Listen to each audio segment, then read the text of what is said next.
ఉద్యమం మన ముచ్చర్ల సత్యనారాయణ గారు ఆ రోజు ఆయన స్టూడెంట్ దశలో ఇంటర్మీడియట్ దశలో భూమిపుత్రులకి ఉద్యోగాలు కావాలి, భూమిపుత్రులకి న్యాయం జరగాలని మొదలుపెట్టిన ఉద్యమమే ఆ రోజు ఇడ్లీ సాంబార్ గో బ్యాక్ ఉద్యమం కావచ్చు. ముచ్చర్ల సత్యనారాయణ గారి పుత్రుడు మన సంగంరెడ్డి సత్యనారాయణ, మన పృథ్వన్న, జిలకర శ్రీనివాస్ గారు, నందిని సిద్ధారెడ్డి గారు, హరగోపాల్ గారు, ఇంతమంది పెద్దల సమక్షంలో రాఘవాచారి గారు మాట్లాడిన దాన్ని విశ్లేషిద్దాం. నేను రాజకీయాల జోలికి పోకుండా నాకు కూడా ఒక చిన్న వ్యాపారం ఉంది. ఉద్యమంలో ఉంటూ ఫుల్ టైం ఏ జాబ్ చేసినా కూడా రిజైన్ చేయాలి కాబట్టి మాకు కూడా బట్టల షాప్ ఉండే.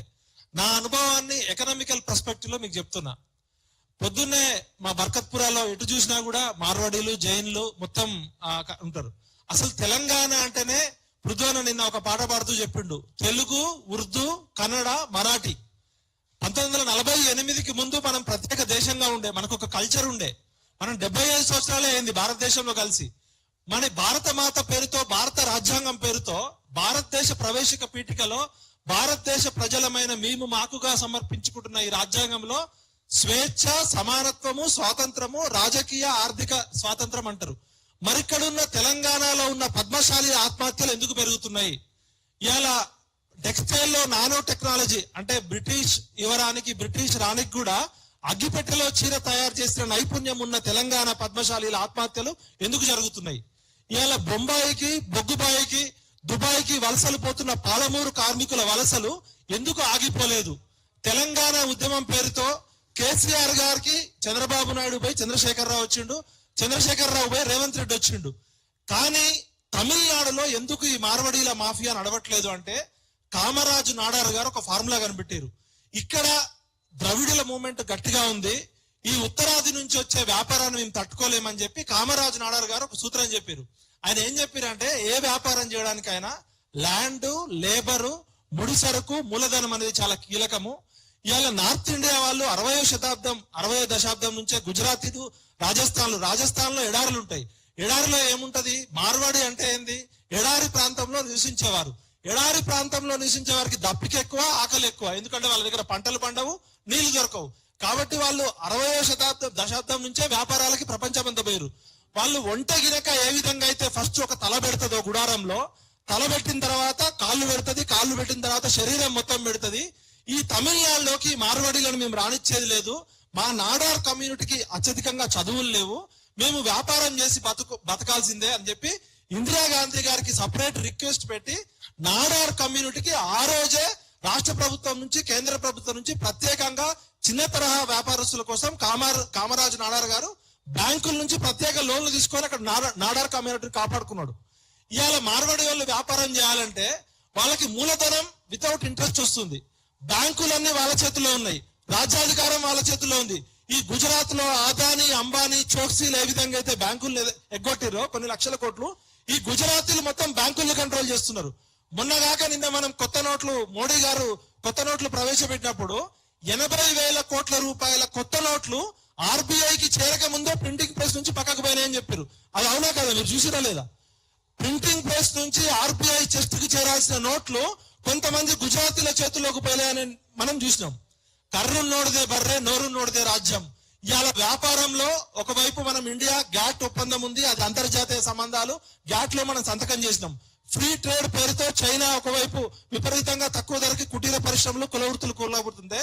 ఇవాళ రాజస్థాన్ లో, గుజరాత్ లో, ఇవాళ బర్కత్పురాలో కిరాణా షాప్ కు మీరు వెళ్తే కిరాణా షాప్, కోమటోలో కిరాణా షాప్ ఉంటుంది, మరవడోలో కిరాణా షాప్ ఉంటుంది.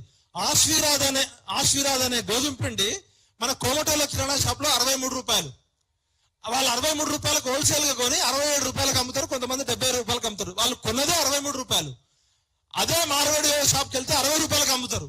ఎట్లా అమ్ముతున్నారు? అదే ఆశీర్వాద్ పిండి, అదే బ్రాండ్, అదే ఎట్లా అమ్ముతున్నారు అంటే వాళ్ళకి పెట్టుబడి లేకుండా, వాళ్ళకి వడ్డీలు లేకుండా పెట్టుబడి వస్తుంది. మ్యానుఫ్యాక్చరర్ వాళ్ళే, డిస్ట్రిబ్యూటర్ వాళ్ళే, రిటైలర్ వాళ్ళే. వాళ్ళది ఒక సిండికేట్ లాగా ఉంది. వ్యాపారము సమాన స్థాయిలో ఉన్న వాళ్ళ మధ్య పోటీ ఉండగలరు. కానీ ఈ గుజరాత్ వ్యాపారస్తుడికి 100,000 సంవత్సరాల నుంచి వ్యాపారంలో అనుభవం ఉంది. వ్యాపారాన్ని వ్యాపారంగా చేసే కమ్యూనిటీ కోమటోళ్ళది, వ్యాపారాన్ని యుద్ధంలాగా చేసే కమ్యూనిటీ గుజరాత్ కమ్యూనిటీ. ఇది నాకు నా గుజరాత్ మిత్రుడు చెప్పిండు.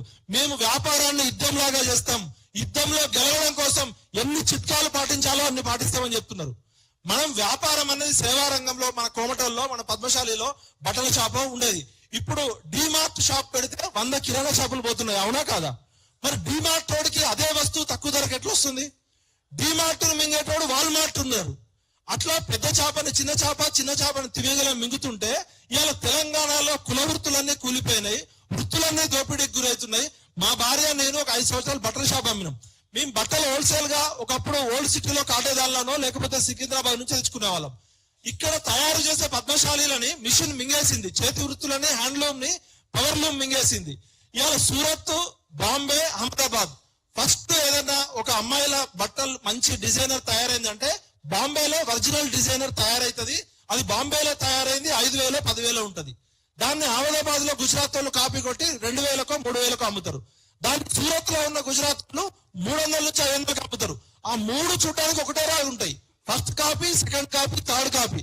ఇవాళ మనం ట్రూ బజార్ కి పోతే 90% ఎలక్ట్రిక్ వస్తువులు డూప్లికేట్ దొరుకుతున్నాయా లేదా? అవన్నీ ఎవరి చేతిలో ఉన్నాయి? నాసిరకం వస్తువులు, నాణ్యత లేని వస్తువులు ఒకవైపు ఉండి పెట్టుబడి లేకుండా వడ్డీలు లేకుండా వాళ్ళు బ్యాంకుల నుంచి లోన్లు తెచ్చుకొని ఒక సిండికేట్ లాగా తయారయ్యారు వీళ్ళు. మనం ఇలా కర్ణాటక వాళ్ళని ఏమనట్లే, లేకపోతే మరాఠీ వాళ్ళని ఏమనట్లే, బీహార్ వాళ్ళని ఏమనట్లే, లేకపోతే వెస్ట్ బెంగాల్ నుంచి వచ్చిన వాళ్ళు ఎవరిని ఏమనట్లే. హైదరాబాద్ అనేది ఇంక్లూజివ్ కల్చర్, దక్కన్ పీఠభూమి అనేది అందరినీ రమ్మన్నది. ఏ బాంబే లాగానో ఏ ఢిల్లీ లాగానో లోకల్ నాన్ లోకల్ ఉద్యమాలు ప్రపంచవ్యాప్తంగా జరుగుతున్నాయి. అమెరికాలో జరుగుతున్నాయి, ఆస్ట్రేలియాలో జరుగుతున్నాయి. మొత్తం ప్రపంచంలో లోకల్ నాన్ లోకల్ ఉద్యమాలు జరిగితే నష్టపోయింది కేవలం తెలంగాణ భూమిపుత్రులే. ఏ తెలంగాణ భూమిపుత్రుడు ఏ ఆంధ్రాల మీద దాడి చేయలే, ఏ మార్వాడి వాళ్ళ మీద దాడి చేయలే, ఏ గుజరాతీల మీద దాడి చేయలే. రమ్మని పిలిచిన హృదయం ఉన్న కల్చర్ హైదరాబాద్ కల్చర్. ఇసంటికి రమ్మంటే ఇల్లంతా నాదే అని చెప్పి ఒక వంట తలబెట్టినట్టు, వంట తలబెట్టింది, కాళ్ళు పెట్టింది, చేతులు పెట్టింది, మొత్తం వంట గుడారానే మేగేసినట్టు ఇవాళ కేవలం మార్వాడీల గురించే ఇవాళ చర్చ ఎందుకు జరుగుతుందంటే వాళ్ళకి ప్రభుత్వం అండదండలు ఉన్నాయి. అంబానీ, ఆదాని అండదండలు ఏ విధంగా ఉన్నాయో బ్యాంకింగ్ సిస్టమ్ మొత్తం వాళ్ళ చేతిలో ఉంది. ఇవాళ రాజకీయ పార్టీ వాళ్ళు చెప్పినట్టు ఉంటుంది. ఇవాళ స్థానిక సంస్థల్లో స్థానిక ప్రజల మెప్పు పొందాల్సిన రాజకీయ నాయకులు మార్వాడీలు ఇచ్చే చందాలకు అలవాటు పడి ధనం మూలం ఇదం, ధనం ఉన్నవాడు రకరకాలుగా పెత్తనం చేస్తాడు. వాడు డైరెక్ట్ కత్తిపెట్టి మర్ర చేయడు. మన వ్యవస్థలని, మన వృత్తులని, మన కుల వృత్తులను మొత్తం మింగింది ఎవరు అంటే ఇవాళ ఒక పృథ్వనో ఒక తెలంగాణ శామో మాట్లాడితే మొత్తం 2 తెలుగు రాష్ట్రాల్లో నుంచి ఎందుకు సోషల్ మీడియాలో మెసేజ్ వస్తుంది. ఇవాళ మనం ఇక్కడ మీటింగ్ పెట్టుకుంటే పొద్దుటూరులో, అనంతపురంలో, కడపలో, విజయవాడలో, వరంగల్లో ఉన్న అన్ని రకాల కుల వృత్తులు ఎందుకు బాధపడుతున్నాయంటే కుల వృత్తులు నాశనం అయిపోతున్నాయి. ఒకవైపు గ్లోబలైజేషన్ పేరుతో గ్యాట్ లోకి మనం ఎంటర్ అయినాం, దాన్ని మనం ఏం చేయలేం. కానీ ఈ మాఫియా ఎవరి చేతిలో ఉంది? వాడికి అన్ని ఫ్రీగానే వస్తున్నాయి. మ్యానుఫ్యాక్చరర్ వాడే, డిస్ట్రిబ్యూటర్ వాడే, రిటైలర్ వాడే.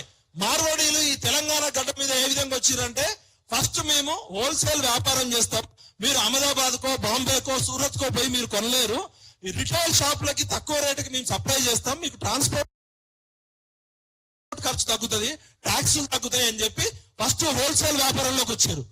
హోల్సేల్ వ్యాపారం పోయి రిటైల్ వ్యాపారం వచ్చింది. ఇవాళ హైదరాబాద్ లో ఏ మార్కెట్ అయినా తీసుకోండి, ట్రూప్ బజార్ గానీ, బేగం బజార్ గానీ, ఇలా చెప్పుకుంటూ పోతే అన్ని బజార్లు వాళ్ళ చేతుల్లోకి వెళ్ళిపోయినాయి. ఇవాళ మార్వాడీలు మండలాల్లోకి వచ్చారు, గ్రామాల్లోకి కూడా వచ్చారు. ఎందుకు మన కోమటోళ్ళు, మన పద్మశాలీలు, మన కుల వృత్తులు వాళ్ళతో పోటీ పడలేకపోతున్నారు అంటే మిషనరీ వాళ్ళ చేతుల్లో ఉంది, మూలధనం వాళ్ళ చేతుల్లో ఉంది, ముడి సరుకు వాళ్ళ చేతుల్లో ఉంది, ప్రభుత్వం వాళ్ళ చేతుల్లో ఉంది. ఏ వ్యాపారానికైనా ల్యాండ్, లేబర్, క్యాపిటల్ అనేది ఇంపార్టెంట్. ల్యాండ్ మనది, పవర్ మనం ఇస్తున్నాము, సబ్సిడీలు కట్టి ట్యాక్సులు కట్టకుండా వాళ్ళకి కొడుతున్నారు. ఇవాళ జీరో దందా చేస్తున్నది ఎవరంటే దేశం మొత్తంలో ఎవరు పేరు చెప్తారు? మనం కర్ణాటక వాళ్ళ పేరు చెప్పట్లే, బీహార్ వాళ్ళ పేరు చెప్పట్లే, వెస్ట్ బెంగాల్ వాళ్ళ పేరు చెప్పట్లే, లేకపోతే ఎవరు పేరు చెప్పట్లే. అది ఓపెన్ సీక్రెట్. ఇవాళ మనం ఎక్కడైనా కూడా బిల్లు లేకుండా, ఇవాళ మనం ఇందాక గోకుల్ చాటుకు పోతే ఇప్పటికీ కూడా వాడు ఆన్లైన్ ట్రాన్సాక్షన్ తీసుకోడు. చాలా చోట్ల ఈ వ్యాపారస్తులు ఆన్లైన్ ట్రాన్సాక్షన్ చేయమని బహిరంగంగా చెప్తారు. ఇప్పటికీ కూడా కోటిలో పోతే బట్టల వ్యాపారస్తులు అందరూ కూడా జీరో దందా, హవాలా దందా తోటి ఇక్కడ వాడు ఒక చిట్టి రాసిస్తాడు, వాడు అహ్మదాబాద్ లో డబ్బులు ఇస్తాడు. ఒకవైపు మోడీ గారేమో విశ్వకర్మలు బాగుండాలి, కుల వృత్తులు బాగుండాలి, ఇది 1,00,000 కోట్లు 20 లక్షల కోట్ల ప్యాకేజ్ తీసుకొచ్చామని చెప్పారు కరోనా తర్వాత. మరి 20 లక్షల కోట్లు ఎవరి చేతిలోకి పోయి ఏ విశ్వకర్మలు బాగుపడ్డారు? ఏ కుల వృత్తులు ఆదుకున్నారు మీరు? ఒకవైపు చెప్పేదేమో రాజ్యాంగం అందరికీ సమానం అని చెప్తారు, కానీ ఇక్కడ సమాన అవకాశాలు దొరుకుతున్నాయా? తెలంగాణలో ఉన్న కుల వృత్తులకి బ్యాంకులు లోన్లు ఇస్తున్నాయా? ఇలా 100 కోట్ల, 1000 కోట్ల, లక్షల కోట్లు ఎగ్గొట్టింది ఎవరు? కాబట్టి సార్ ఏమంటుండే ఆంధ్ర బ్యాంకు పోయింది, పంజాబ్ బ్యాంకు పోయింది, అన్ని మన బ్యాంకులు కూడా పోతున్నాయి. అంటే కర్రు నోడితే బర్రె, నోరు నోడితే రాజ్యం. వాళ్ళు యుద్ధాలు చేయరు, వ్యాపారాన్నే యుద్ధంగా చేస్తున్నారు. మన చేనేతలు ఎందుకు ఆత్మహత్యలు చేసుకున్నారు? చేనేతలు ఆత్మహత్యలు చేసుకోవడానికి కారణం సూరత్ లో ఉన్న ఇండస్ట్రీస్, అహ్మదాబాద్ లో ఉన్న ఇండస్ట్రీస్ కారణం కాదా? మన హ్యాండ్లూమ్స్ అన్న ఇప్పుడు ఒక చీర తయారు చేయాలంటే 3 రోజులు కష్టపడతాడు. పవర్లూమ్ లో 3 నిమిషాల్లో 3 లక్షల చీరలు తయారు చేస్తున్నాడు. వాడితో ఎట్లా పోటీ పడతాం? తెలంగాణ ఉద్యమ సమయంలో రాజకీయ నాయకులకు ఉద్యోగాలు వచ్చినాయి, కానీ తెలంగాణ భూమిపుత్రులకి, మరి ఇక్కడ ఉన్న స్థానిక వ్యాపారస్తులకి ఏ విధంగా కాపాడుకోవాలి? ఒక కామరాజు నాడర్ లాగా, ఒక తమిళనాడు లాగా స్థానిక వ్యాపారస్తులను కాపాడుకోవడానికి మన లోకల్ ఛాంబర్ ఆఫ్ కామర్స్ ఎవరి చేతిలో ఉంది? జనరల్ గా ఏ ప్రభుత్వం అయినా ఆ స్థానికంగా వ్యాపారస్తులు చేసే chamber of commerce, trade associations ఎవరి చేతిలో ఉన్నాయి? ఇలా తెలంగాణ, ఆంధ్ర 2 రాష్ట్రాల ఛాంబర్ ఆఫ్ కామర్స్ కూడా మార్వాడీల చేతిలోనే ఉంది. అంటే ఎవడు డబ్బు ఉంటే వాడు పెత్తనం చేస్తున్నాడు. డబ్బున్నోడికి మదం ఉంటది, అధికారం ఉంటది, పెత్తనం ఉంటది. ఇవాళ మార్వాడీలు గానీ, గుజరాతీలు గానీ డబ్బు మనందరికన్నా ఎక్కువ ఉంది. వాళ్ళు ప్రభుత్వాలను శాసిస్తున్నారు, రాజకీయ పార్టీలకి చందాలు ఇస్తున్నారు. పోలీస్ స్టేషన్ లో కూడా మన దళితుల మీద దాడి చేసిర్రు, మన యాదవుల మీద దాడి చేసిర్రు, మన ముదిరాజుల మీద దాడి చేసిర్రు. ఇంతవరకు వాళ్ళని కేసులు పెట్టి బొక్కలో ఎందుకు వేయలేదంటే పోలీస్ స్టేషన్ లో వాళ్ళే డబ్బులు ఇస్తున్నారు, చందాలు, లంచాలు. రాజకీయ నాయకులకి చందాలు ఇస్తున్నారు. కాబట్టి డబ్బున్నోడికి ఆటోమేటిక్ అహంకారం ఉంటుంది, డబ్బున్నోడు ఆధిపత్యం చేస్తాడు. ఇవాళ మనం డైరెక్ట్ మార్వాడి గోబ్యాక్ అనే ఎందుకు అంటున్నాం అంటే గ్రామీణ ప్రాంతాల్లో కూడా ప్రజలు అన్ని రకాలుగా ఇబ్బందులు పడుతున్నారు. ఇవాళ గప్చుప్ బండి దగ్గర నుంచి, సమోసా బండి దగ్గర నుంచి, కట్లెట్ బండి దగ్గర నుంచి, ఐస్ క్రీమ్ బండి దగ్గర నుంచి ఏది చూసినా కూడా మన ఆహారపు అలవాట్లు మారిపోయినాయి.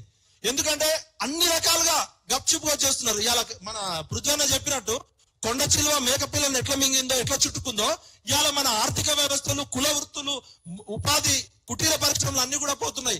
ఒకవైపు చైనా నుంచి వచ్చి పడుతున్న మాలు, ఇంకోవైపు నకిలీ సరుకులు. ఫార్మసీ రంగంలో కూడా డూప్లికేట్ టాబ్లెట్లు పట్టుకుంటే 10 మందిలో 9 మంది వాళ్ళే ఉంటున్నారు. ఇలా నకిలీ వస్తువులు, నాసిరకం వస్తువులు ఏది పట్టుకున్న వాళ్ళే ఉంటున్నారు. ఆఖరికి మొన్న అల్లం వెల్లుల్లి పేస్ట్ లో కూడా 90% కేసులు పెడితే వాళ్ళే ఉన్నాయి. అంటే ఆరోగ్యం ఖరాబ్ అవుతుంది, మనం వేసుకునే ఆభరణాలు కల్తీ అవుతున్నాయి. కాబట్టి ప్రభుత్వాలైనా, రాజకీయ పార్టీలైనా తెలంగాణ భూమిపుత్రుల ఇంట్రెస్ట్ కాపాడకపోతే తెలంగాణ భూమిపుత్రులైనా పెడతాం. శివసేన ఎందుకు వచ్చింది ఆ రోజు? గుజరాత్ లో దోపిడి తట్టుకోలేకరే కదా మహారాష్ట్రలో శివసేన వచ్చింది. ఎందుకు బాల్ ఠాకరే గారు అక్కడ అందరికి వాళ్ళకి ఆరాధ్య దైవమేండు? ఎందుకు కామరాజ్ నాడారు ఇప్పటికీ వాళ్ళకి తమిళనాడులో ఉన్నాడు? ఖచ్చితంగా రాజకీయ పార్టీలు ఏవైనా తెలంగాణ సమాజంలో ఉన్న దళితులు గాని, బీసీలు గాని, కోమటోళ్ళు గాని అన్ని వ్యాపార వర్గాలకి, స్థానికులకి ఉద్యోగాలు దక్కాలి.